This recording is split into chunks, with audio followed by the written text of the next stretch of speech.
Hello, hello, hello. This is Gresh from the I Am CEO podcast, and I have a very special guest on the show today. I have Dmitry Fomenchenko of Sense Financial Services. Dmitry, it's awesome to have you on the show. Gresham, thanks for having me. It's a pleasure to be here. The pleasure is definitely all mine. And before we jumped in, I wanted to read a little bit more about Dmitry so you can hear about all the awesome things that he's doing. And Dmitry is the founder and president of Sense Financial Services, LLC, a boutique financial firm specializing in self-directed retirement accounts with checkbook control. He began his career in financial planning and real estate investing in 2000, and he owns multiple investment properties in various states and is a licensed California real estate broker. Over the years, he has taught hundreds of investment and financial planning seminars and has mentored thousands of investors. Dmitry, are you ready to speak to the IMCO community? Yeah, sure indeed.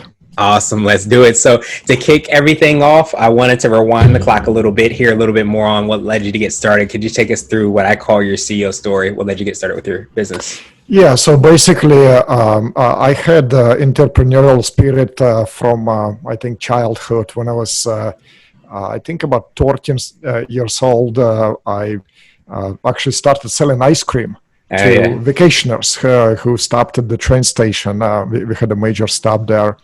And I did a few other things after that. And so I moved into this country. As you can hear from my accent, I'm not from here. Originally, I'm from Russia. Moved here in 1996. My background is in electromechanical engineering. I did that when I moved here, I translated my degree and worked for several years until I got laid off and actually was forced to do something else. And I started in financial services and real estate investing. And then I moved, I got a full-time job working at a local real estate investment firm in Orange County here. And because of my background and experience, I was given a task to start a department within a company doing self-directed retirement accounts. And the reason, because none of the companies, the custodians that we work with actually worked out. So my past experience really worked out. I guess I was at the right time, at the right place. So I started this as a department, and about a year later, I ventured out on my own. Nice. I absolutely love that. And I love the selling ice cream from the very beginning to what you're doing now. It's so funny when sometimes you rewind the clock and look back in life and you see some of those traits and see how exactly you are where you are because you kind of pursued exactly what kind of spoke to you and was some degree kind of your destiny. Yep. Awesome. And, just maybe another thing to mention, just, for the benefit of the community is, or somebody who's looking to become an entrepreneur or get started in a business in the financial services industry. To be honest, that was a struggling experience for what my wife and I started together. We were in the business together, and we struggled for several years. But looking back at that experience, I can say that was a very valuable experience. Even though we struggled financially, that was a very valuable experience that really helped me catapult this business, the Sense Financial, into where we are right now. Yeah, that's absolutely huge. I appreciate you for adding that on because I think so many times, especially around entrepreneurship and business, you get kind of like the glamorized version of business and entrepreneurship. Usually you see people's, I won't say necessarily always their finish line, but you don't kind of skip past that difficult part. But I think running a business and of course, every aspect of being an entrepreneur, there's ups and downs. And I think there's not enough that's being said about kind of the struggles, and those struggles do make you stronger so that you're able to be successful, but you don't as much hear about sometimes the challenges that come with being and running a business. Yeah, indeed.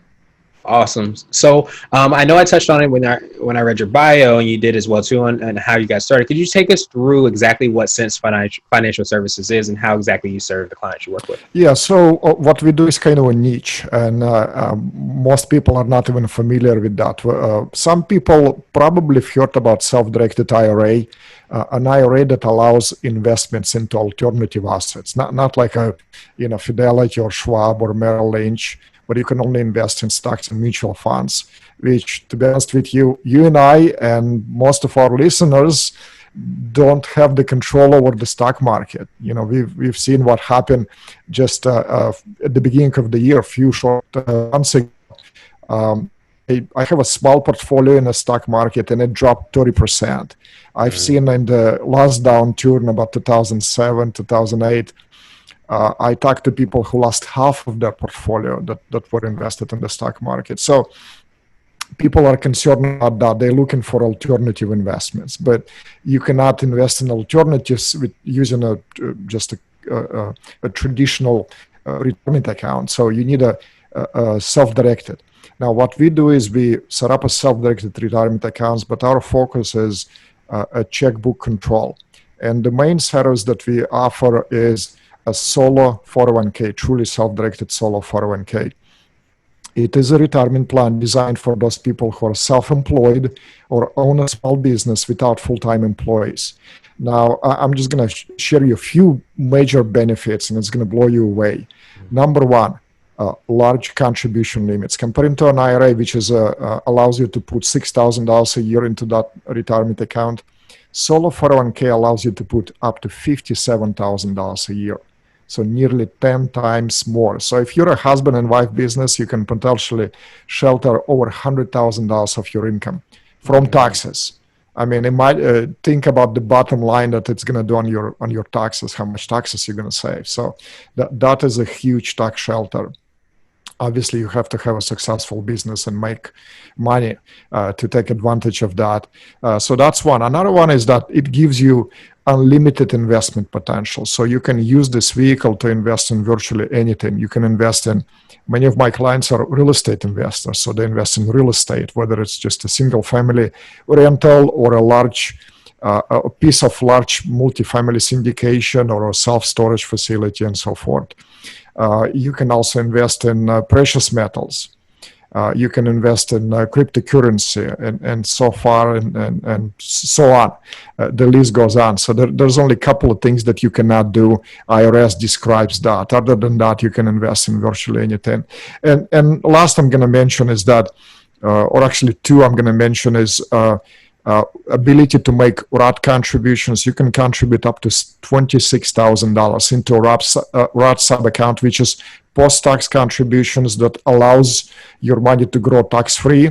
And then the next one is ability to actually borrow from your retirement account up to $50,000. So you're actually creating your own bank that you can access to at any time. So it's very, very powerful vehicle. Yeah, absolutely. And I appreciate you for bringing down all those kind of benefits, especially because I'm a big believer, and I'm sure most people that are listening to is how knowledge is in power, and knowledge is power. And to be able to understand and know about these different avenues and the ways in which you can make sure that you make your money, build that successful business, but also keep that money in legal ways is definitely a great way in order to do that. So I appreciate you for kind of focusing on that and then providing that information to us as well. So I wanted to ask you now for what I call your secret sauce. And this could be for yourself personally or your business, but what do you feel kind of sets you apart and makes you unique? Well, I think what sets us apart, and basically I kind of learned that it was a lifetime learning. For me, actually being a client of other businesses, other people, what I'm looking for is I want to be treated well. I want to have excellent service. So I created a culture in our company that we want to provide the best possible client experience. And that's what sets us apart from the competition. From the very beginning, we treat our clients with respect, we basically want to exceed their expectations. And obviously, we're not perfect. No one is. And we do make mistakes occasionally, but we learn from them, just like I learned from my experience in the business. We're always trying to, or looking for ways to improve our business model. And that's, I think, what separates us from the competition. And that's the advice I can give to any business owner, any CEO, focus on your clients. Yeah, absolutely. And that, as you said, that client experience is definitely huge. And I think when you understand that and are being a client-centered or client-focused business and organization, as you said, no matter what the services you might provide. When you put the clients at the forefront, it ensures that they're kind of being taken care of, and each of the actions and decisions you make have them in mind. So I absolutely love that secret sauce. And so I wanted to switch gears a little bit, and I wanted to ask you for what I call a CEO hack. So this could be like an app, a book, or a habit that you have, but what's something that makes you more effective and efficient?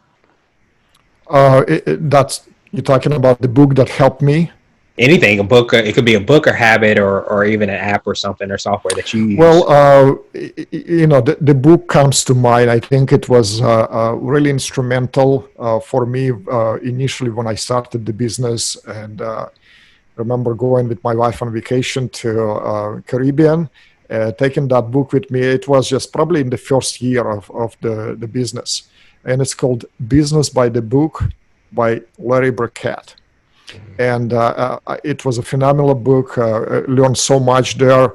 Some of the concept I already was aware of. It was just a great reinforcement. But basically, it is based on the Bible and all the principles that there. I mean, Bible has so much wisdom for life in general, and for business in particular, and also for financial planning or retirement planning. I use a lot of proverbs in just how we operate our business and how we help our clients. But there is so much wisdom there, and that book summarizes it, and it was a great resource for me. Nice. I absolutely love that, and definitely have to pick up that read because I haven't heard of that. But I think you're absolutely right. Whereas sometimes we forget that a lot of things that happen in the world and in life have there's loads of books, there's loads of wisdom that's already been created. There's none better to go to than the Bible to understand how we should be living, but also on a more kind of impactful way, how we should be running our businesses and things that we should be doing too. Yeah, And just another comment is that listen. I mean, there's nothing new under the sun. That's, I think, also written in the Proverbs. If it's not new, it's what's the saying? Let me see if it come back to me. If it's new, it's not true. If it's true, it's not new. Okay, so whatever we see in life, it's already been there. It's been proven, and so the people coming up with the new, quote unquote, ideas, but there is nothing new under the sun. And so those principles, they've been tested for centuries and centuries and centuries. So and you can just apply to them. You can learn from experience of others, and that's what separates wise people. They try to learn from other people's mistakes. I think we're all gonna make them no matter what, but we can minimize our mistakes by learning from other people's mistakes. yeah, absolutely. And I always say, like, when we look at business, we should understand it's all about mitigating your risk. You can't, guarantee that you will have no risk. You can't guarantee you won't make any mistakes, but you could try to mitigate it as much as possible. And the way to do that is by leaning on individuals, having experts that you can call, and of course, reading great things, because as you said, there's nothing new under the sun. So I absolutely love that. So now I wanted to ask you for what I call a CEO nugget. So this could be a word of wisdom or a piece of advice. It might be something you would tell a client, or if you were to hop into a time machine, you might tell your younger business self. Well, since again, this is your show focused on the CEOs, not so much on the clients. I think I have a nugget that I can share to the leaders, to the CEO community, and that will be learn to delegate. That was somewhat difficult for me because I like to be in control. And I'm a perfectionist. I like things to be done well, but you need to learn to let go. You need to learn to delegate, because there are so many hours in a day, and you can only do so much. So you do want to let go and delegate some of the tasks, and that's how you can be successful, because you can actually find people who can do better than you, and you can still kind of oversee things and be the leader that you want to be, but learn to delegate. So that's very important. That's when I finally was able to do that. That also made a significant impact on our business. Yeah, that makes so much sense. It's kind of like the saying, if you're the smartest person in the room, find a different room. And as you said, so well, like a lot of times we can delegate, we can bring on people on our team that do things better than what we could have done them, but we have to let go. We have to provide them that opportunity to really excel and to push the business forward in the organization. So Mm. absolutely love that nugget. And so now I wanted to ask you my absolute favorite question, which is the definition of what it means to be a CEO. And we're hoping to have different quote unquote CEOs on this show. So, Dimitri, what does being a CEO mean to you? Well, CEO means, for me, it's being a servant leader. I want to serve our clients and I want to serve our team. I want to make sure that our team is comfortable. For me, it's a family. Uh, my team is my extended family. And if you're a CEO, you want to treat your work team as a family as well as your clients as an extended family. So that's a nugget that I can share. Nice. I absolutely love that. And I think that a lot of times when you drill down into why we do what we do, it's really to be of service. And I think when we remind ourselves of that, whether we're serving clients or obviously serving our teams and making sure that they're in the best place they can be to be successful, that's when you truly reach another level. That's really truly when you're a quote unquote CEO, entrepreneur, and business owner, and really making a phenomenal impact. So truly appreciate that definition, Dimitri. And I And appreciate your, go you ahead. know, just to maybe expand on that a little bit, Mm-hmm. when you do that, the result is you're gonna reap the results. But your focus should be not your own well-being, but the well-being of others, and it's gonna be inevitable that you're gonna reap the rewards as a result of this. Yeah, absolutely. And I think the quote is if you help enough people get what they want, then you get what you want. Yep. And I think when you have that servant mentality and you really are serving, you really are helping people be successful, it creates that environment, that trickle down effect, and you really start to see that impact that you're truly having.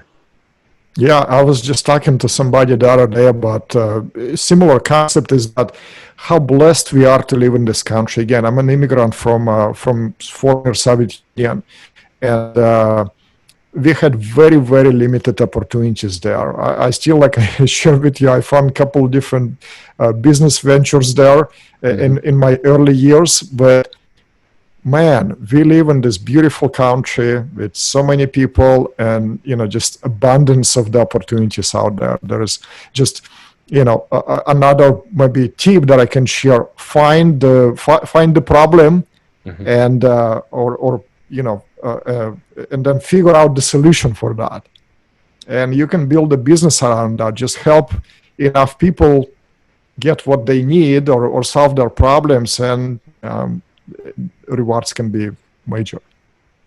Yeah, that is absolutely huge, and I love that you mentioned that that abundancy, the abundant mindset, and understanding that there's no shortage of problems that they are to solve, and if you're able to solve those problems, then you build that business, you become an entrepreneur, you're really starting to solve those problems, and because there's no shortage of problems, if we understand that, we know that there's always opportunities for us to continue to kind of create and build these solutions to help out so many people. So when you have that mentality, it really is, I think, a huge competitive advantage because it allows you to be able to understand there's always a way around whatever problem or solution that might come about. Yep, totally agree. Awesome, awesome, awesome. Well, Dimitri, truly appreciate that again. And what I wanted to do was pass you the mic, so to speak, just to see if there's anything additional you can let our readers and listeners know, and of course, how best they can get a hold of you and find out about all those and things that you're working on. Yeah, obviously, we have a limited time here on the show, but if anybody wants to get in touch with us or with me directly, they can do so on our website, which is sensefinancial.com. You can see it behind me there, but sense is like common sense, SENSE, financial.com. There you can email us, you can complete a form, and you can get a phone number. You can also connect me on Facebook, Twitter, and would love to make new connections. Awesome, awesome, awesome. Well, I truly appreciate that again, Dimitri. We will have the links and information in the show notes so that everybody can follow up with you as well there. But I appreciate what you're doing and what you're reminding us of, and I hope you have a great rest of the day. Thanks so much.